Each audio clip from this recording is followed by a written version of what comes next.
Hello everyone, welcome to my channel. I'm Sarah and I'm a fluid figurative artist. Sorry for not posting a video last week. There were a lot of holidays in Korea, so I didn't manage to edit a video, but here's one for you. Now, this is a black swan, and as we all know, black swan usually carries a very negative image or symbol in our world. But I want this to be an outstanding piece because who cares about what people think, and who cares about the negativity that people perceive of a certain thing or animal, as long as we're okay with it and we're fine with it. We shouldn't really bother about what people think, right? So here I painted this background black as because it's a black swan, and then I'll work my way up to do the details of the wings and the body.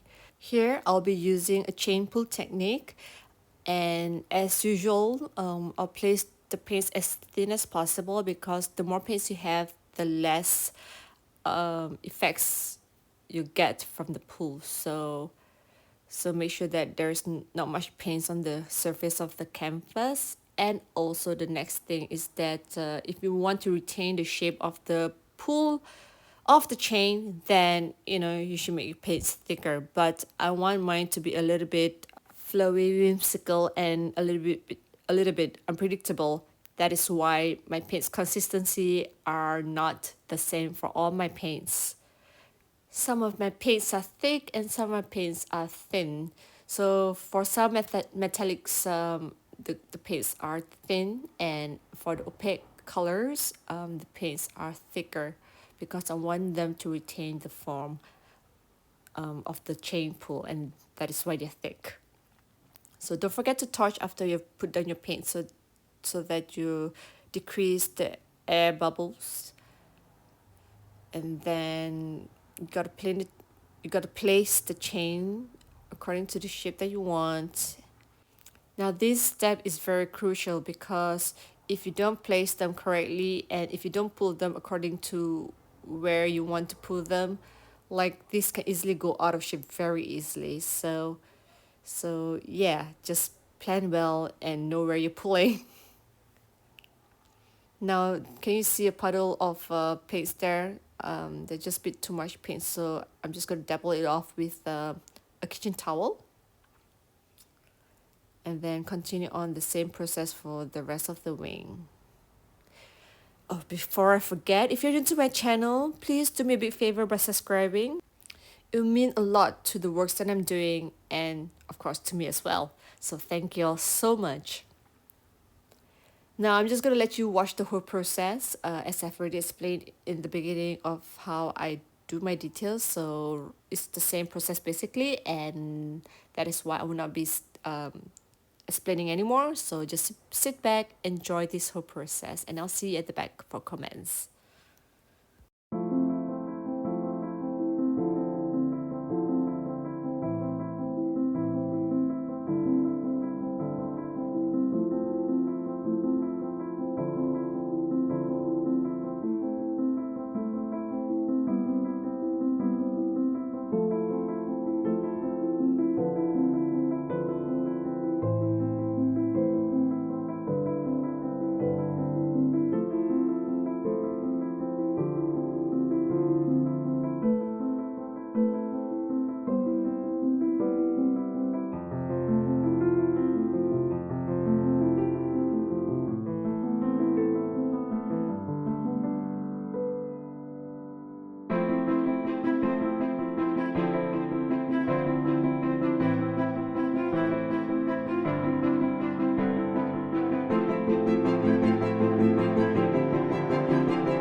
Okay, if you watched to here, thank you.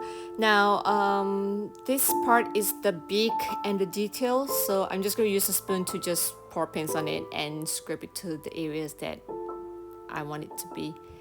So in this way, I'm in control of where the paints go. Now this is the beak and the nose. So I'm just going to dabble and form shapes from it. And I'll be using a stick to form the eyes while it's still wet. So, yep.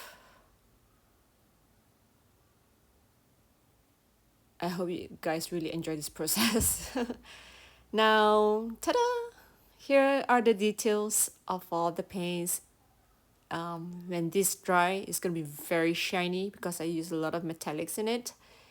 Now just look at the lacing and the cells. They are just so gorgeous. What do you think about this piece? Do you like it? Do you not like it? I would really love to hear from you. So please leave a comment at the comment section so that we can discuss more about it. And thank you for your time to watch this video. I'll see you guys again next week. So take care all and watch out for the cold too if you're in 4 season countries. So bye.